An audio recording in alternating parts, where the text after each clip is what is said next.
أعوذ بالله من الشيطان الرجيم. بسم الله الرحمن الرحيم. وما أرسلناك إلا رحمة للعالمين.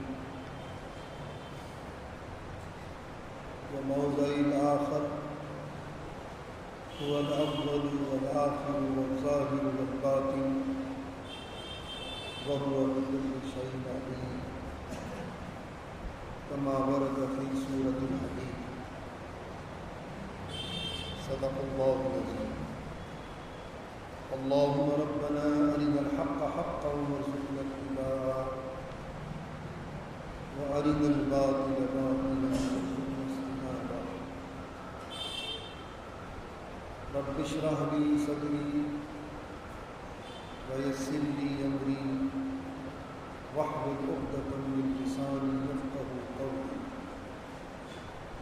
اللهم طهر قلبي من النفاق وعملي من الرياء ولساني من الكذب وعيني من الخيانة فإنك تعلم خائنة الأعين وما تخفي الصدور.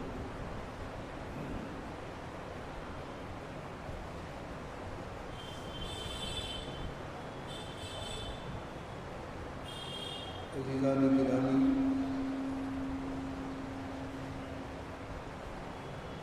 پردہ نشین میری ماں و بہنوں،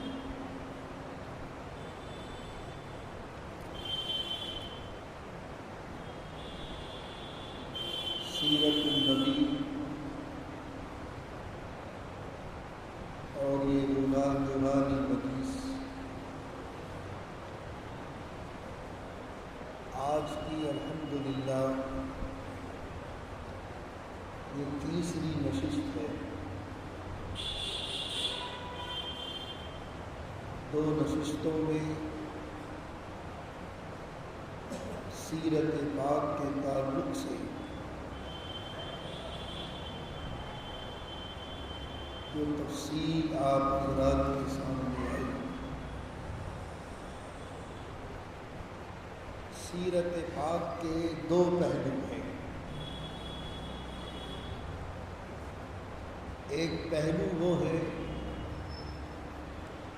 کہ حضور پاک صلی اللہ علیہ وسلم کی تخلیق سے لے کر،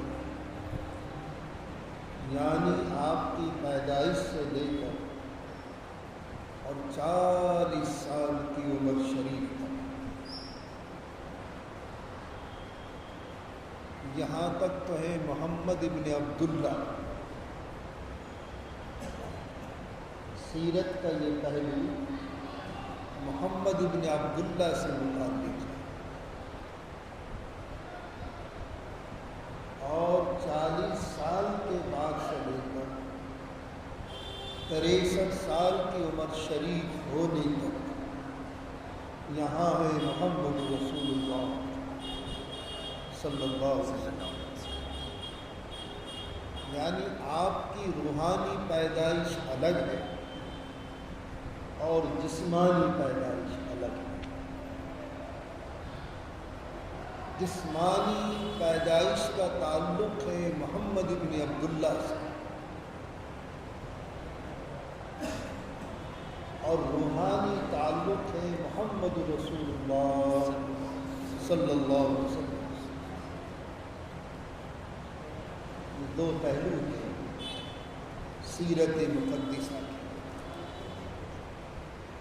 اور اتفاق یہ ہے کہ اصحاب سیر نے زندگیاں کھپا دی، جتنے مضامین سیرت کی کتابوں میں پھیلے ہوئے ہیں، اتنے مضامین کسی اور ٹاپک کے نہیں ہیں۔ یوں تو ہمارے آقا کی مکمل سیرت قرآن پاک ہے،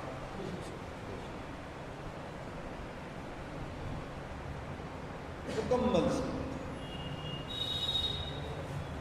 لیکن قرآن پاک میں تمام مضامین بالتفصیل نہیں ہیں،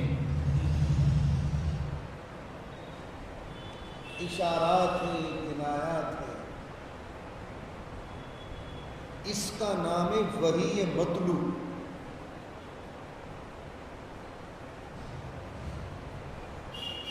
اس کی تلاوت کی جاتی ہے۔ قرآن کریم ایک ایسی مقدس کتاب ہے کہ دنیا میں سب سے زیادہ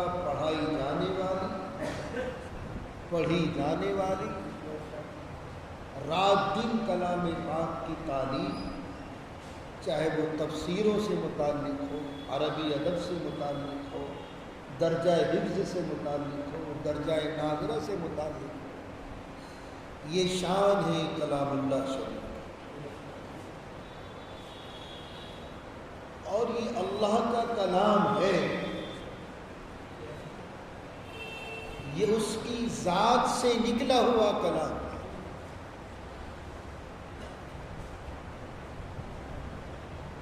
یہ کلام اللہ کا،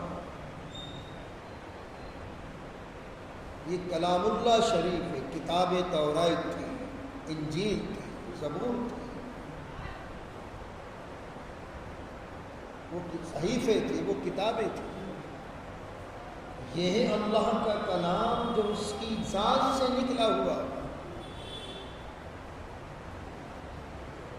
جو شان اللہ کی ذات کی ہے، جو حقیقت اللہ کی ذات کی ہے، ہمیشہ سے ہمیشہ رہے گا، وہی شان اللہ کے کلام کی۔ یہ کلام اللہ شریف ہمیشہ سے ہے، ہمیشہ رہے گا، یہ اس کی صفت ہے اللہ کی۔ تو جیسے ذات باری تعالیٰ ہمیشہ سے ہے، ہمیشہ رہے گا، اسی طریقے سے اس کی صفات بھی ہمیشہ سے ہے، ہمیشہ رہے گا۔ اللہ تعالیٰ هو الاول والآخر والظاہر۔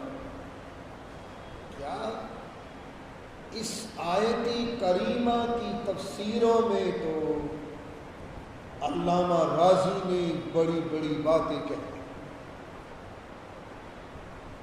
اور آخر میں فرما دیا یہ بہت محیط علم ہے، اس کا کچھ پتہ نہیں، اس کی حد و انتہا کیا ہے۔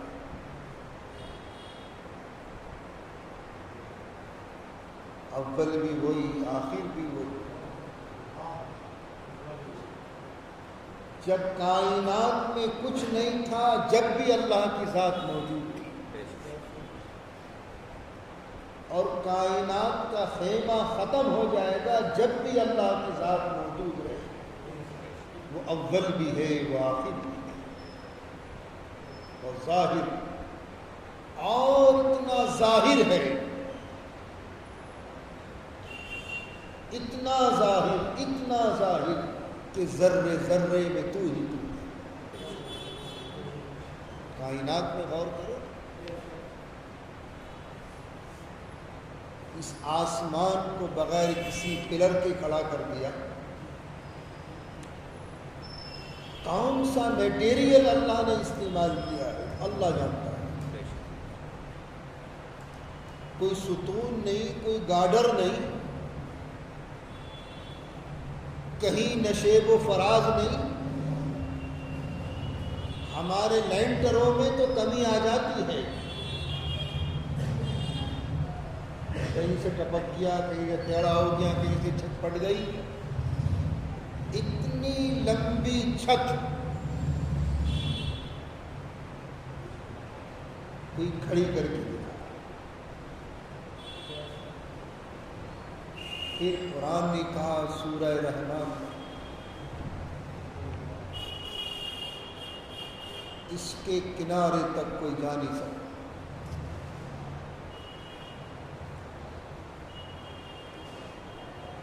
ساری زندگی کھپا دو، ساری دنیا کے پیٹرول اور ڈیزل اور مشینریاں استعمال کر لو، یہ نہیں بتا سکتے کہ اس آسمان کا آخری کنارہ کہاں ہے۔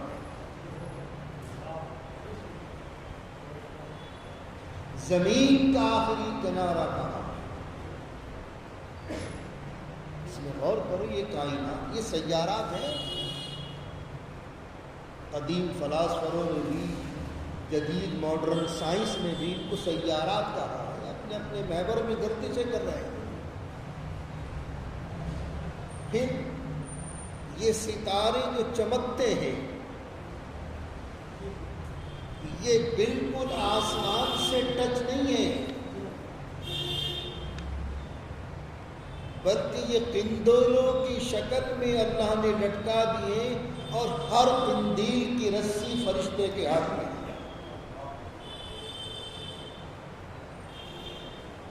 فرشتے پکڑے گئے، اور بے شمار ان لمٹ گیلیکسی ہیں. ان کے ہجوم کا بھی پتہ نہیں کتنے ستارے ہیں. یہ چاند ہے، سورج ہے، یہ دن اور رات ہے، یہ موسم کا انقلاب ہے. یہ ساری کائنات، یہ بحر و بحر ہے، یہ جمادات ہیں، نباتات ہیں، حشرات الارض ہیں. یہ ساری کائنات اور اس کے مابین جتنی مخلوق ہے، اس میں غور کرو تو پتہ چلے گا تو ہی تو ہے. ذرے ذرے میں تو ہی. آپ برسات کے موسم میں شہر سے باہر نکل کے دیکھو، کیسی ہریالی، دل لگتا ہے. آنکھوں کو بھاتی ہیں وہ ہریالیاں. ہر درخت کا رنگ روپ الگ ہے، ہر پھول کی خوشبو الگ ہے، ہر پتے کا رنگ روپ الگ ہے. کتنا بڑا آرٹسٹ ہے میرا خدا. پھر دوسری قدرت، اپنی ذات میں غور کر لے انسان. کیا حقیقت ہے تیری ویلیو کیا ہے؟ گندا پانی، یہ تیری ویلیو ہے. کپڑے کو لگ گیا ناپاک، جسم کو لگ گیا ناپاک، یہ تیری ویلیو ہے. پھر اللہ نے ماں باپ کے سنگم سے، مادر رحم میں، یوٹرس میں اس کا خون بنایا، پھر گوشت کا لوتھڑا بنایا، پھر اعضاء بنائے. یہ آنکھیں بنا دی ماں کے پیٹ میں، یہ کان بنا دیے ماں کے پیٹ میں، یہ کانوں کا پردہ اینٹینا لگا دیا، بہت دور تک کی سن لیتا ہے، کیچ کر لیتا ہے اینٹینا. یہ ہاتھ بنائے، پیر بنائے، دل بنایا، گردے بنائے، دماغ بنایا. یہ سارے پارٹس مادر شکم میں بننا ہے. نہ ماں کو پتہ نہ باپ کو. کون ہے اس کا بنانے والا؟ اتنا بلند مصور، اتنا بڑا آرٹسٹ کہ گندے پانی پہ تیری تصویر ایسی بنا دی، اور پھر تجھے وَلَقَدْ كَرَّمْنَا بنی آدم کا تاج بنا دیا. اشرف مخلوقات. یہ ہے تیری اوقات. کیا تھا، کیا بن گیا. اللہ کا یہ قدرت کا کرشمہ ہے. اتنا ظاہر ہے کہ ہر کائنات کے ہر ذرے میں تو ہی. مخلوقات میں غور کرو. پانی کی مخلوق الگ ہے، زمین کی مخلوقات الگ ہے، ہواؤں کی الگ ہے، درختوں کی الگ ہے، پہاڑوں کی الگ ہے، زمین کے تہوں کی الگ ہے.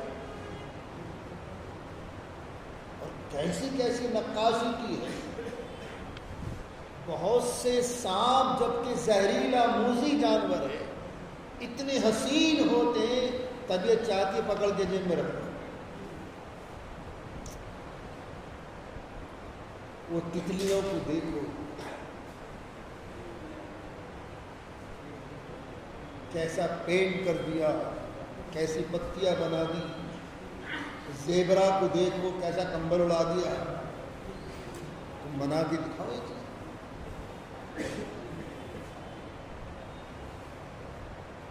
خدا کی موجودات میں تو ریسرچیں ہو رہی ہیں، اس کے وجود کو ماننے کو تیار نہیں، ناک کے نیچے ٹھوکریں کھاتے ہیں۔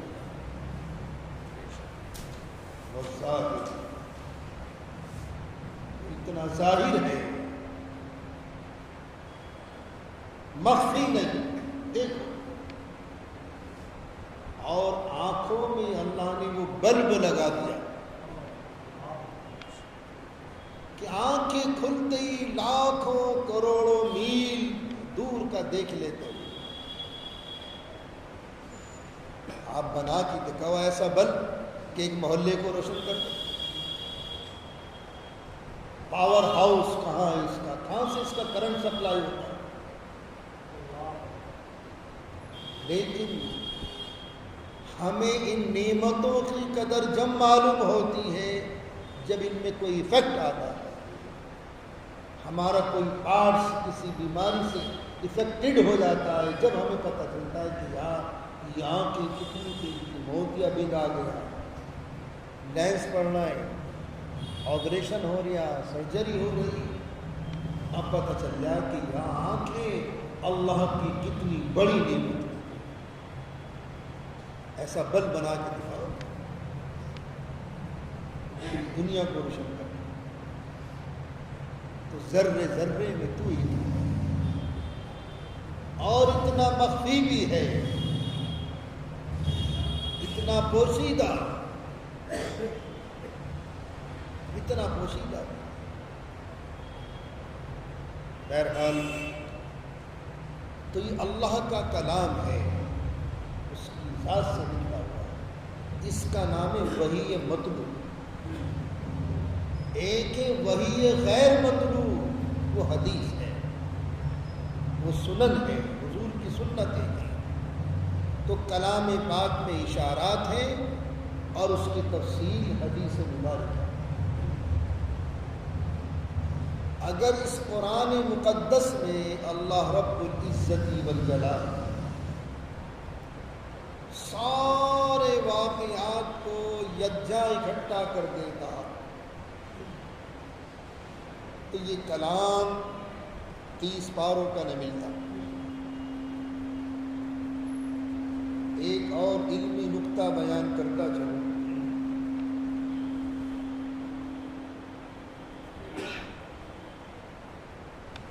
منزل من اللہ کون کون سی چیزیں ہیں؟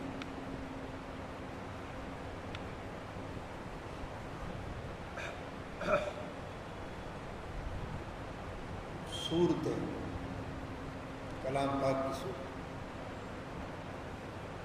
ان کی ترتیب،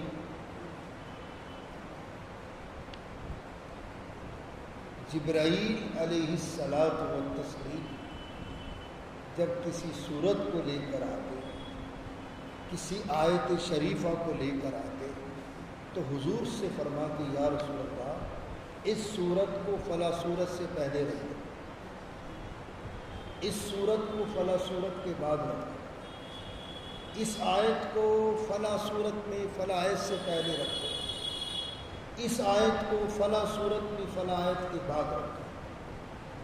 یہ سورتوں کی ترتیب اللہ کی طرف سے نازل ہے۔ یہ آیتوں کا جو ربط ضبط ہے یہ الٹپ نہیں ہے، یہ بھی بتایا گیا یا رسول اللہ اس آیت کو فلاں آیت کے پاس رکھو، اس آیت کو فلاں آیت کے بعد رکھو، فلاں آیت سے پہلے رکھو۔ اور منزلیں، اب یہ جو قرآن پاک کی جو بین الدفتین یہ قرآن کریم ہمارے پاس ہے، اس کی جو ترتیب ہے، پہلے سورہ فاتحہ ہے نا،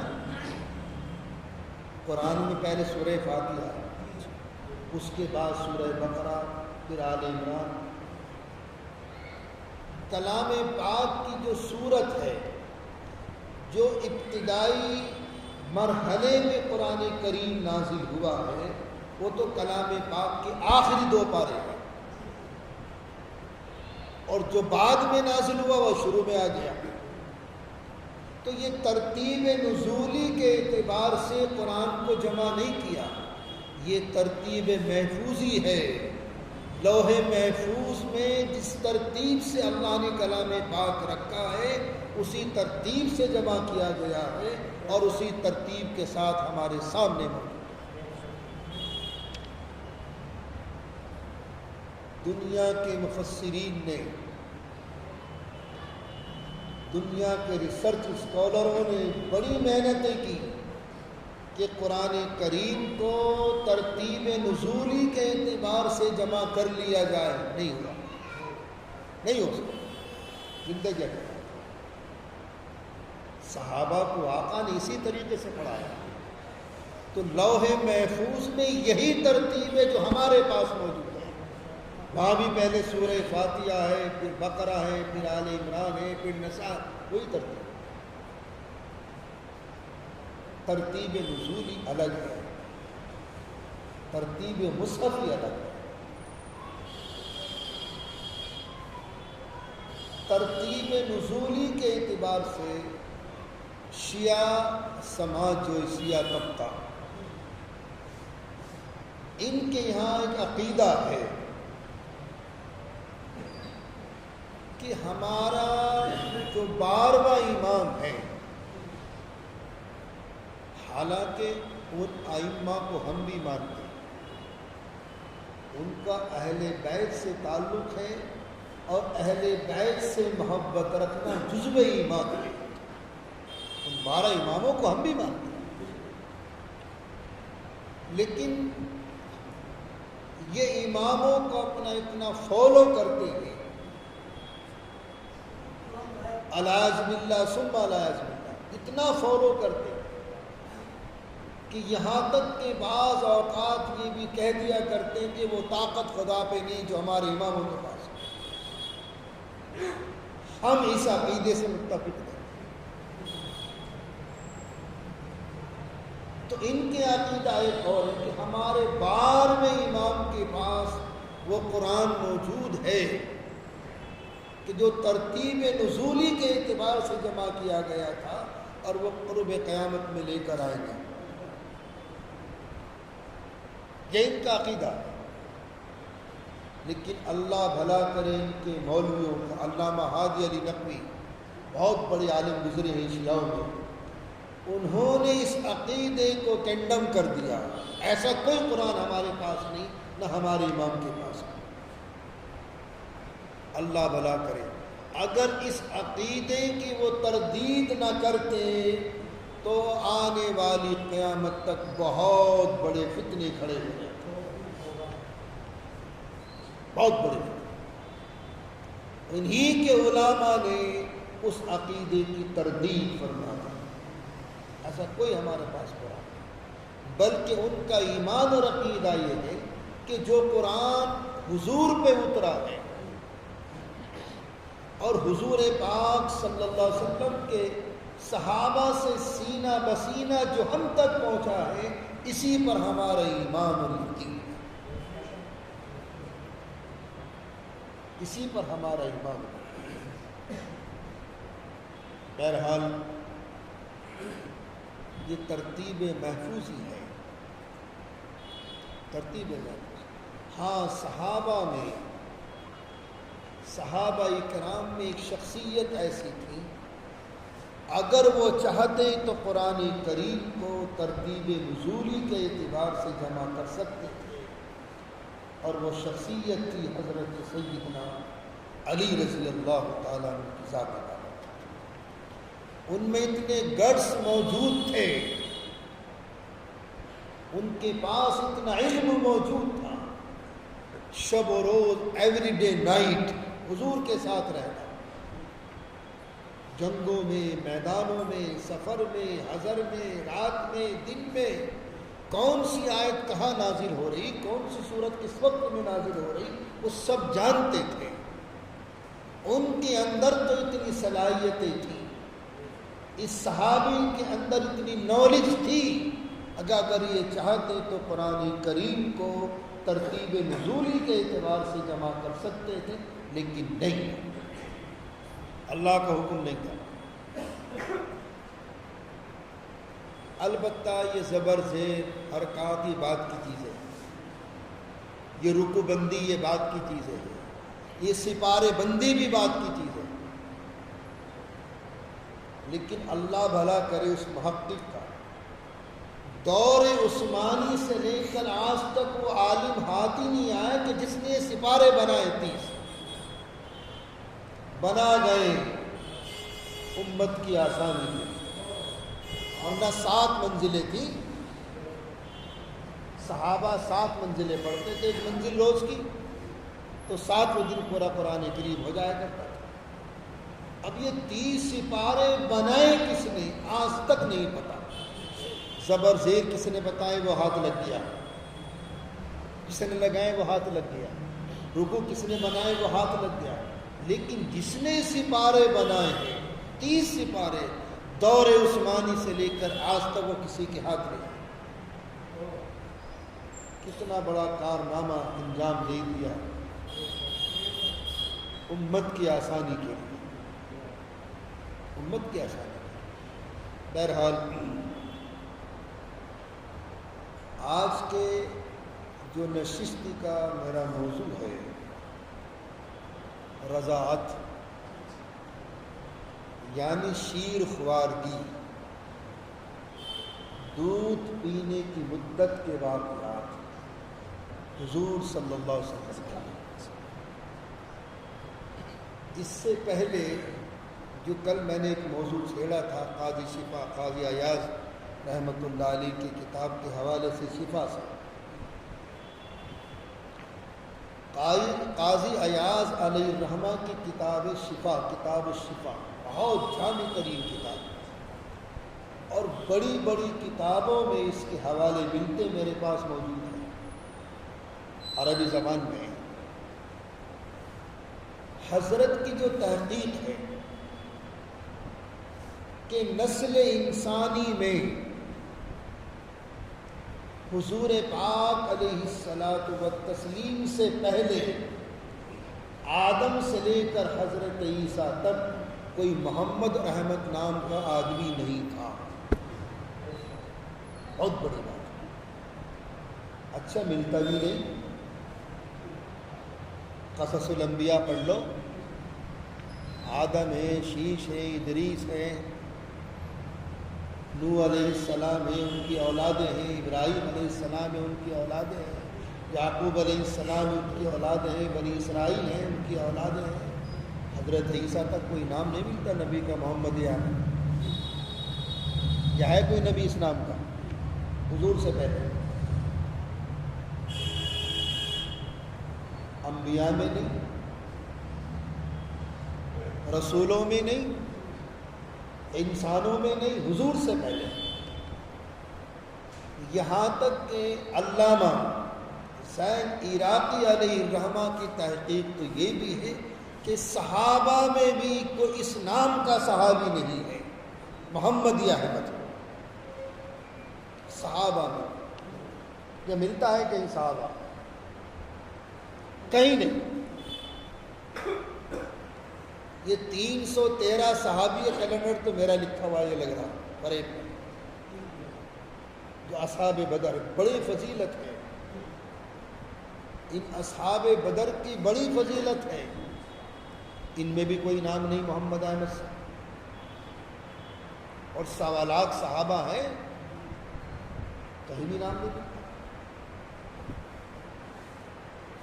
اور ایک بات اور بھی ہے، صحابہ نے بھی اپنے بچوں کا نام جب تک حضور حیات نے محمد احمد نہیں رکھا، عدم مانے رہا، عدم مانے رہا۔ یعنی حضور آپ کے نواسوں کا نام کیا ہے؟ حسن حسین، نواسوں پہ بھی نہیں ملتا۔ ہاں حضور نے بعد میں، حضور کے بعد کسی نے نام رکھا ہو تو رکھا ہو، یہ بھی تاریخی ہے۔ تو صحابہ نے آپ کی عظمت کی ہے، آپ کا احترام کیا ہے، خود صحابہ میں بھی کوئی نہ محمد احمد کا نہیں، نہ صحابہ کی اولادوں کو ملتا ہے۔ حضور کی وفات مبارکہ کے بعد اگر کوئی نام رکھے گئے تو رکھے گئے ہوں۔ یہ علامہ زین عراقی رحمۃ اللہ علیہ کی تاریخ ہے، اور شیخ جلال الدین سیوطی رحمۃ اللہ علیہ کی تحقیق ہے کہ انبیاء میں بھی حضرت عیسیٰ علیہ السلام تک کوئی نبی احمد محمد نام کا نہیں ملتا۔ اس کا مطلب یہ ہے کہ اللہ نے ان مقدس ناموں کو چھپا کر رکھا تھا، اور کسی کے دل و دماغ تک یہ نام نہیں پہنچائے، یہ نام نہیں پہنچائے، چونکہ کنٹرول سارے انسانوں کے دل و دماغ کا، یہ پاور کنٹرول جو کا اللہ کے ہاتھ میں، ذہن تک میں نہیں بات ڈالی۔ ذہنوں میں، دلوں میں کون ڈالتا ہے بات؟ اللہ کی ذات۔ اس کا مطلب ہے سب پہ بین لگا ہوا، کوئی نام نہیں رکھ سکتا۔ اور حضور کے بعد تو یہ لائن لگ گئی، لائن لگ گئی نام۔ بہرحال یہ عجب تحقیق میری نگاہوں سے گزری ہے۔ سیرت حلبیہ بہت مائع ناز سیرت کی کتاب ہے، اور بڑی بڑی کتابوں میں اس کتاب کے حوالے بھی ملتے ہیں۔ اب آئیے، آج الحمدللہ ماہ ربیع الاول کی اور سیرت النبی جو بزم ہے ہماری، اس کی آج یہ تیسری نشست ہے۔ رضاعت، دودھ پلانے والیاں حضور پاک صلی اللہ علیہ وسلم کو کتنی خواتین تھیں، کیونکہ اصل میں یہ سیرت النبی کا وہ پہلو ہے جو نبی بننے سے پہلے بڑی بڑی معلومات ہوتی ہیں۔ اکثر علماء دین، ہمارے خطبہ، ہمارے علماء، ہمارے اسلاف، نبی بننے کے بعد کے حالات، شریعت، اخلاقیات، عقائد، عبادات، معاملات، معاشرت، معیشت، ان پہلوؤں پر نظر ڈالتے ہیں، اور یہی وہ پہلو ہیں کہ بہت سے نصیحت آموز واقعات ملتے ہیں۔ یہاں تو شریعت کی تکمیل ہے، لیکن حضور کی وہ بچپن کی زندگی، شیر خوارگی کے عالم میں بہت سی نصیحتیں، بڑی بڑی کامیاب باتیں مل جاتی ہیں، بڑی بڑی کامیاب باتیں۔ تو حضور صلی اللہ علیہ وسلم کو دودھ پلانے والیاں کتنی خواتین تھیں، اور وہ خوش نصیب خواتین جنہوں نے حضور کو دودھ پلایا۔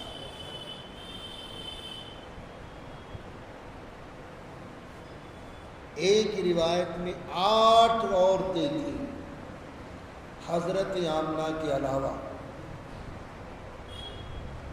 حضرت آمنہ کون ہے؟ والدہ محترمہ حضور صلی اللہ علیہ وسلم، ان کے علاوہ 8 اور ایک روایت میں 8 اور ایک روایت میں 10 اور 10 اور حضرت آمنہ کے بعد وہ کون سی خوش نصیب خاتون ہے عرب کی کہ حضرت آمنہ کے بعد حضور نے ان کا دودھ پیا۔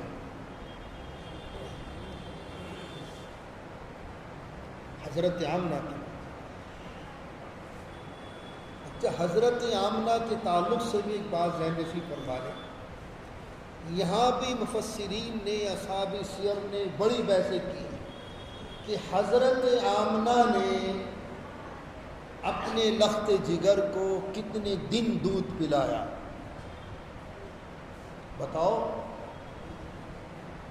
ہر سال سنتے ہو سیرت النبی کے بعد، میں بھی بیان کرتا ہوں 35-36 سال سے، لیکن وہ روایت آج مجھے ملی ہے 35-36 سال کے مطالعے کے بعد، وہاں نگاہ پہنچی ہے. اور سیرت النبی کے موضوع پر کتابیں بھری پڑی ہیں. کتنے دن دودھ پلایا حضرت آمنہ نے؟ ایک روایت میں 9 دن. ایک روایت میں 7 دن اور ایک روایت میں 7 مہینے.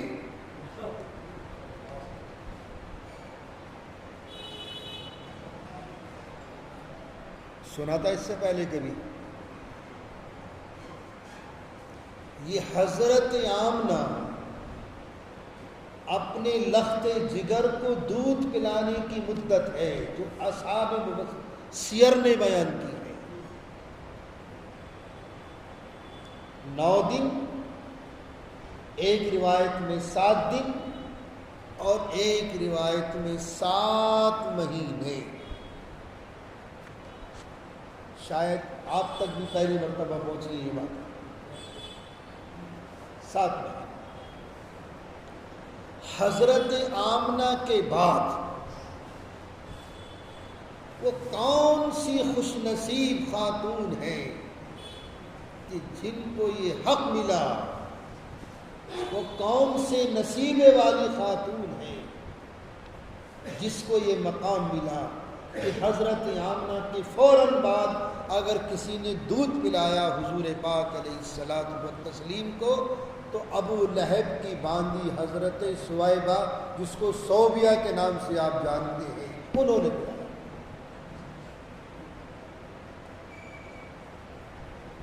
سویبہ یا صوبیہ دونوں لفظ ہیں. عام طور سے حضرت صوبیہ کہتے ہیں. صوبیہ ابو لہب کون تھے؟ یہ حضور کے سگے چچا، 11 چچا تھے، سارے مالدار. اتنے مالدار تھے کہ ان کے گھروں میں سونے کی سلیاں پڑی رہتی تھی. سارے چچا مالدار. ایک چچا غریب تھے، حضرت ابو طالب. چچائی تھے نا حضور کے. ابو طالب غریب تھے. 5-6 برس کی عمر. کفالت حضرت ابو طالب نے فرمائی. لیکن حضور جانتے تھے کہ میرے چچا ان تمام چچاؤں کے مقابلے میں غریب ہیں اور بڑا کنبہ.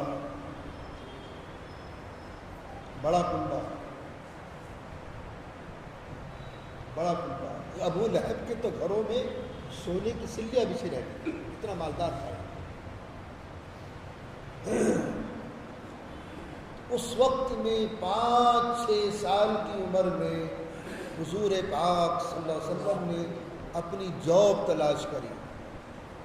نوکری، ملازمت، یہ آج کے جدید محاورے جاب تلاش کریں. جاب کو زیادہ جلدی سمجھیں گے آپ، نہ کہ ملازمت کو، نہ نوکری. جاب تلاش کریں. 7 روپے مہینے کی. کتنے؟ 7 روپے مہینے کی. کسی کی بکریاں لی، کسی کے اونٹ لیے، تو ان بکریوں اور اونٹوں کی جو ملازمت تنخواہ ملتی تھی مہینے پر، وہ 7 روپے. اب اس زمانے میں وہ روپے سونے کا سکہ تھا یا چاندی کا سکہ تھا تو اللہ بہتر جانتا ہے. 7 روپے. ان 7 روپاؤں کو حضرت ابو طالب کی گود میں جا کے ڈال دیا کرتے تھے، چچا جان یہ میری تنخواہ ملی، آج یہ سیلری ملی مجھے، سیلری، بوجھ نہیں بنے۔ یہ غریب چچا تھے ابو طالب۔ ہمارے آقا 5-7 برس کی عمر سے نوکریاں کر رہے تھے، ملازمت کر رہے تھے۔ دوسرا پہلو، جب چونکہ حضرت ابو طالب کا یہ احسان چکانا چاہتے تھے ہمارے آقا، جب آپ کی شادی حضرت خدیجہ ام المومنین سے، تو مالدار خاتون تھی، مکے کی نہیں عرب کی مالدار خاتون تھی، شہزادی وقت مالدار خاتون تھی۔ تو حضور پاک علیہ الصلاۃ والتسلیم نے ارشاد فرمایا، چچا جانی میرے گھر کے حالات خوشحال ہیں، میری اہلیہ الحمدللہ مالدار خاتون ہے، ابھی نبی نہیں بنے آپ، 25 سال کی عمر میں آپ کا نکاح ہوا، حضرت خدیجہ ام المومنین رضی اللہ تعالیٰ مالدار تھی، بہت بڑی تاجرہ تھی۔ میں علی کو اپنی کفالت میں لینا چاہتا ہوں۔ اس وقت میں حضرت علی کی عمر 5-7 برس کی تھی، بچپن سے لے کر جوانی تک حضرت علی کو پالا پوسا، پڑھایا لکھایا اور پھر داماد بنایا۔ یہ احسان چکانا تھا اس کفالت کا کہ میرے چچا نے، میرے اور چچا مالدار، سونے کی سلیاں گھروں میں بھری پڑی رہتی تھی، وہی مقام کا ملحم، اس کے گھر میں اتنا سونا ہوتا تھا کہ اس کے گال بھی سرخ رہتے تھے۔ لہب کے معنی کی آگ کے انگارہ، عربی زبان میں لہب کہتے ہیں آگ کی، تبت یدا ابی لہب، یہ واحد شخص ہے نسل انسانی میں کہ جس کو اللہ نے اس کا نام لے کر پوسا ہے اور اس کی بیوی کا نام لے کر پوسا۔ اتنا بد اخلاق انسان، سگا چچا، لیکن حضور کے نبی بننے کے بعد ان سے بڑا کوئی دشمن نہیں تھا حضور کا، یہ سگے چچا۔ بہرحال حضرت آمنہ کے بعد اگر کسی نے دودھ پلایا ہے اور یہ عزت و شرف اگر کسی کو حاصل ہوئی ہے تو یہ حضرت ثویبہ رضی اللہ تعالیٰ عنہ کی ذات بابرکت ہے، جو باندھی تھی ابو لہب کی، انہوں نے پلایا۔ اور جس وقت میں حضور پیدا ہوئے تو اسی باندھی نے جا کر خوشخبری دی تھی اپنے مالک کو، اپنے آقا کو، ابو لہب کو، کہ آپ کے یہاں بھتیجا آ گیا۔ اس انگلی سے اشارہ کر کے اس کو آزاد کر دیا تھا، اس باندھی کو آزاد کر دیا، اس خوشی میں کہ کیونکہ اصل میں اگر لڑکیاں ہوتی تھیں عرب کے سماج میں تو سب کے چہرے پیلے پڑ جاتے تھے، سب کے یہاں میاں موت کا سما ہو جایا کرتا تھا، گردنیں لٹک گئی، اور لڑکا ہو گیا تو میاں تن گئی گردنیں۔ کسی کے 5 اولادیں ہوگی تو 5 لاٹھیاں تیار ہوگی، یہ محاورات ہیں ہمارے یہاں۔ کسی کے 3 بیٹے تو 3 لاٹھیاں تیار ہو گئی۔ تو جب اس نے سنا کہ میرے بھتیجا آ گیا تو اس انگلی سے اشارہ کر کے اس آزاد کر۔ اب حضرت عباس رضی اللہ تعالیٰ عنہ کا خواب سنیے۔ اس کے انتقال کے فوراً بعد خواب میں دیکھا ابو لہب کو بہت برے حال میں، بہت برے حال میں، پھر 1 سال کے بعد خواب دیکھا تو پتہ چلا کہ پیر کے دن حضور پیدا ہوئے ہیں. دن تو پیر کا تھا. تاریخوں میں اختلافات ہیں. تاریخ وفات میں تو کوئی اختلاف نہیں، پوری دنیا کے علماء میں. تاریخ پیدائش میں حضور میں اختلاف ہے کہ کون سی تاریخ کو پیدا کیا. البتہ دن میں بھی کوئی اختلاف نہیں، پیر کا دن تھا. صبح کا سہانا وقت تھا، حضور تشریف لائے. تو جس وقت میں آقا تشریف لے آئے اور یہ خوشخبری اس باندی نے جا کر سنائی تو انگلی سے اشارہ کر کے آزاد کر. تو خواب میں پتہ چلا، خواب میں حضرت عباس نے پوچھا جہنم میں میاں کیا حال ہے؟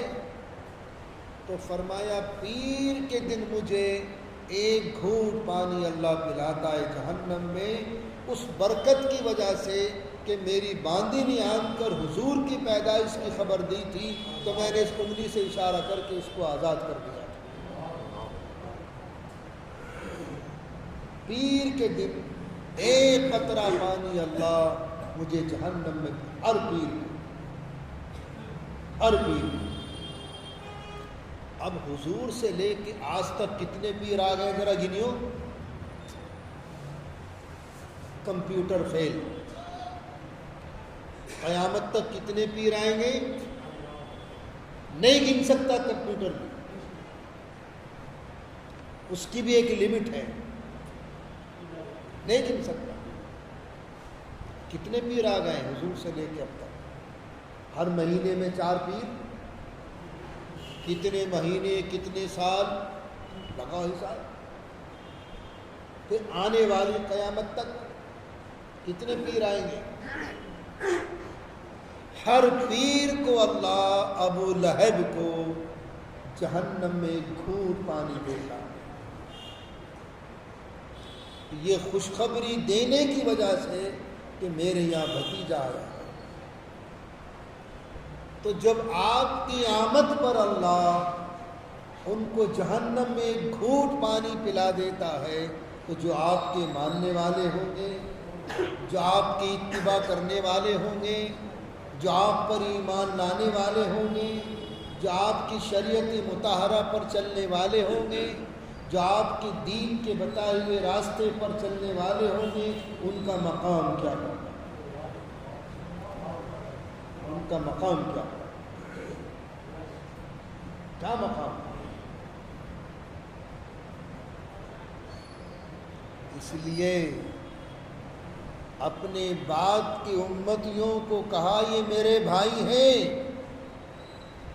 صحابہ نے پوچھا یا رسول اللہ کیا ہم ہمارے بھائی نہیں؟ کیا ہم آپ کے بھائی نہیں کہ تم میرے صحابی ہو، میرے بعد جو ایمان لائیں گے وہ میرے بھائی ہیں. کس کس نعمت کا، کس کس احسان کا شکریہ امت اپنے آقا کا ادا کر سکتی ہے. بھائی بتایا بھائی، اور تم ایک بھائی کے بتائے ہوئے راستے پر کتنے چل رہے ہیں ذرا اپنے گریبان میں جھانک کر دیکھ لیں.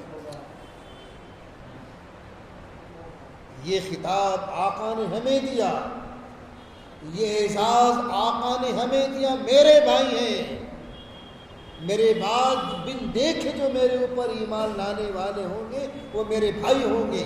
صحابہ نے سوال کیا یا رسول اللہ کیا ہم آپ کے بھائی نہیں؟ فرمایا تم بھائی نہیں، تم تو میرے صحابہ ہو. بھائی وہ ہوں گے جو میرے بعد ایمان لائیں. جس طریقے سے خاندان میں بڑے بھائی کی بات مانتے ہو نا، یہ تو بڑوں کے بڑے ہیں. بھائی بتایا اللہ اکبر. ان کا مقام دیکھیے. جب محمد کے نام میں اتنی برکتیں ہیں، احمد کے نام میں اتنی برکتیں ہیں کہ قیامت کے دن ایک منادی اعلان کرے گا جتنے محمد کے نام کے انسان ہیں سب کھڑے ہو جاؤ. جن کے نام کے ساتھ احمد لگا ہوا ہے سب کھڑے ہو جاؤ. پھر اللہ حکم دے گا کہ تمہارا نام میرے حبیب کے نام سے نسبت رکھتا ہے، اس لیے سب جنت میں جاؤ، اب جنت میں جاؤ. اسی لیے احمد یہ اونچا ہے مقام کے اعتبار سے محمد کے مقابلے.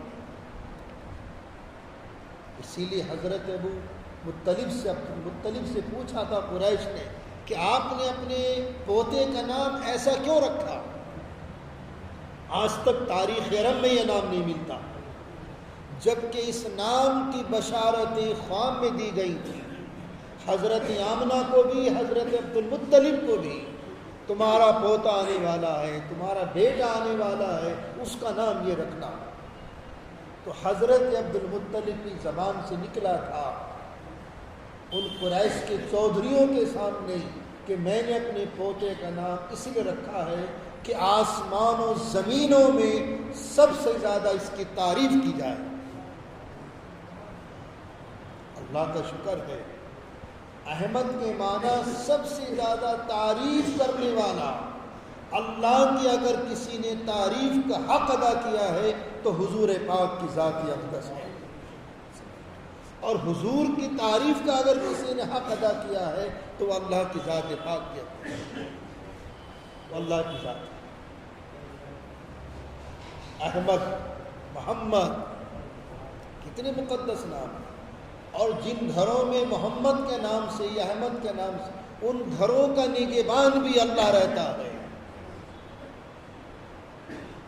اسی لیے میں کہا کرتا ہوں نام اسلامی رکھو، ذو معنی ہو، اچھے معنی ہو، اچھا ترجمہ ہو، اچھے اس کے میننگ ہو، اسلامی نام. اور محمد کے ساتھ ہوگا یا احمد کے ساتھ ہوگا تو سونے میں سہاگا.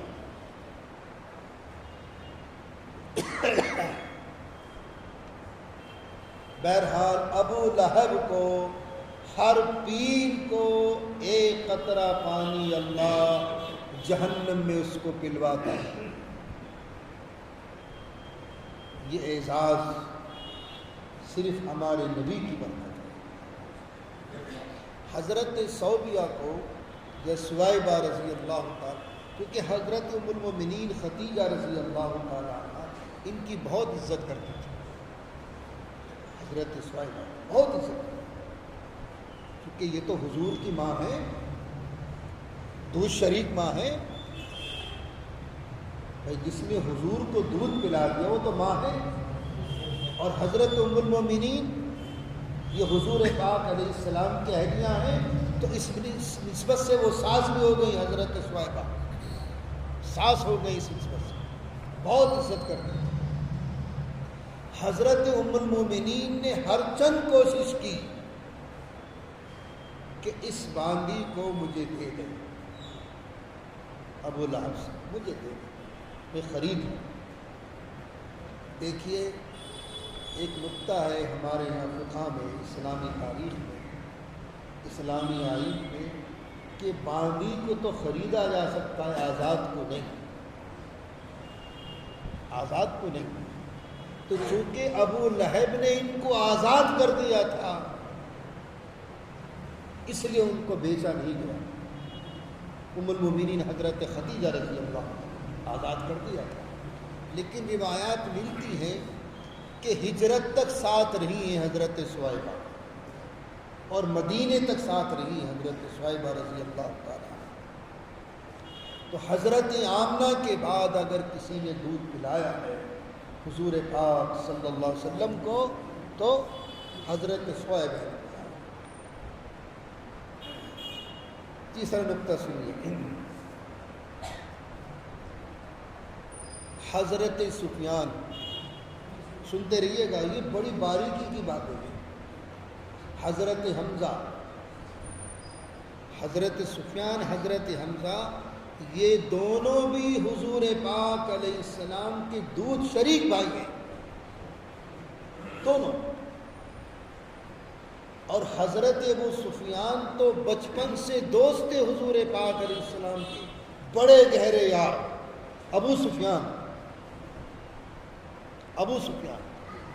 بڑے گہرے یار بھی تھے، لیکن جب آقا نبی بن گئے تو ان سے بڑا کوئی دشمن بھی نہیں تھا۔ یہ حضرت سفیان کی تاریخ کی حضور اور دونوں بڑے دوست تھے، بچپن سے لے کے بہت گہرے دوست رہے، نبی بننے تک تو دوستی کا حق ادا کیا، لیکن جہاں اللہ نے آپ کو نبوت سے سرفراز فرما دیا، یہ میاں دشمن ہو گیا سفیان۔ خیر بعد میں ایمان لائے ہیں فتح مکہ کے موقع پر، لیکن اس سے پہلے جتنے پروپیگنڈے اسلام کے خلاف جتنی سازشیں ہوا کرتی تھی، یہ سب انہی کی مرہون منت تھی۔ ان کا ایک پارلیمنٹ ہاؤس تھا جس کا نام تھا دار الندوہ،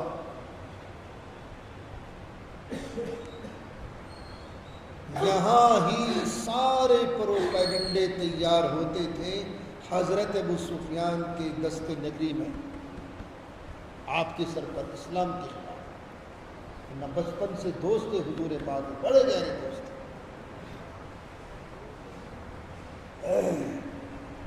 تو حضرت آمنہ کی جو روایات ہیں کہ حضور صلی اللہ علیہ وسلم کو حضرت آمنہ نے کتنے دن دودھ پلایا، ایک روایت میں 7 دن، ایک روایت میں 9 دن، اور ایک روایت میں 7 مہینے۔ آخر میں ایک معجزہ میں آپ کو سناتا چلوں، حضور صلی اللہ علیہ وسلم بہت کامیاب معجزہ ہے، بچپن کا معجزہ۔ ایک حدیث پاک میں آتا ہے کہ حضور صلی اللہ علیہ وسلم ارشاد فرمایا کرتے تھے، میں عاتقاؤں کا بھی بیٹا ہوں۔ کیا فرمایا کرتے تھے؟ میں عاتقاؤں کا بھی بیٹا ہوں۔ صحابہ نے پوچھا یا رسول اللہ کیا مطلب ہے اس کا؟ فرمایا بنو سلیم کی 3 کنواری لڑکیوں نے، کیا فرمایا؟ بنو سلیم کی 3 کنواری لڑکیوں نے بچپن میں مجھے اپنے سینے سے لگا دیا، اللہ نے ان کے سینے میں دودھ اتار دیا اور میں نے ان کا دودھ پیا ہے، اور تینوں کا نام عاتقہ تھا، ان تینوں لڑکیوں کا نام عاتقہ تھا۔ کیا فرمایا تھا؟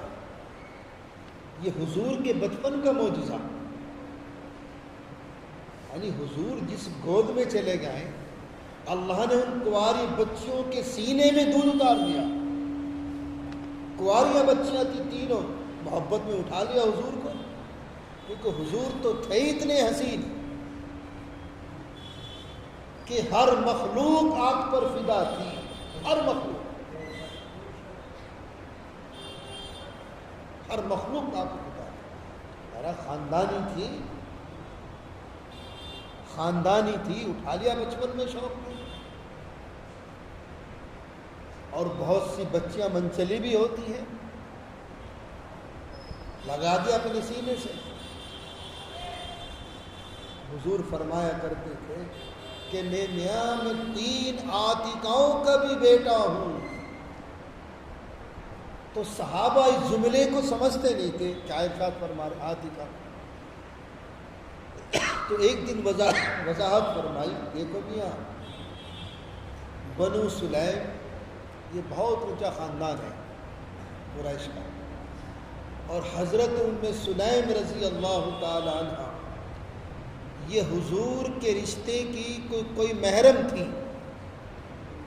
مدینہ طیبہ میں جب حضور پاک علیہ السلام پہنچے ہجرت فرمانے کے بعد، تو کبھی کبھی دیکھیں آج بھی عرب کی ایک شان ہے، دوپہر کے آرام جو قیلولہ ہوتا ہے،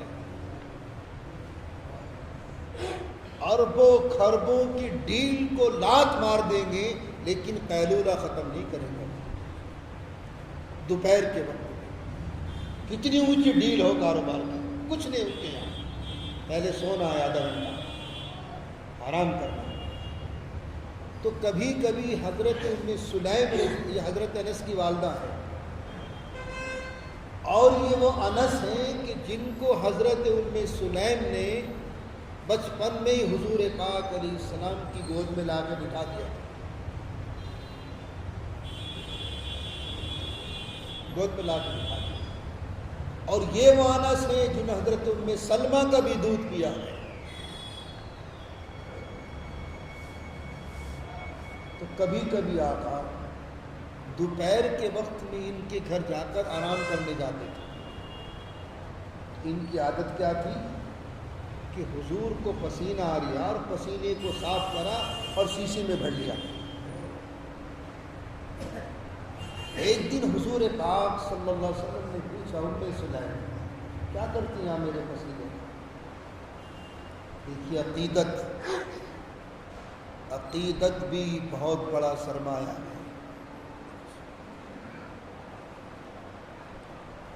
عقیدت سے عقیدہ بنتا ہے۔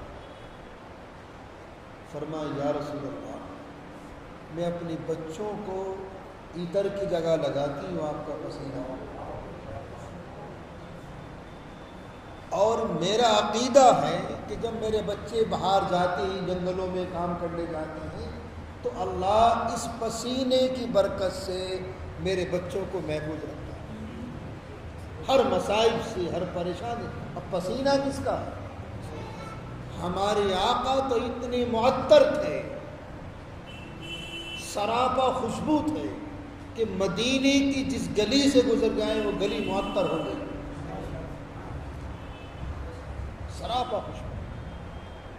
پھر فرمایا ام سلیم رضی اللہ تعالیٰ عنہ نے یا رسول اللہ، اور دوسرا میرا عقیدہ یہ ہے کہ جب محلے کی کوئی بچی کی شادی ہوتی ہے اور اس کے گھر والے دلہن بناتے ہیں، وہ غریب ہوتے ہیں، ان کے گھر میں چونکہ آج بھی یا رب خوشبو کا دلدار ہے، جتنی مہنگی سے مہنگی خوشبو ہے سب اللہ نے انہی کے لیے بنائی۔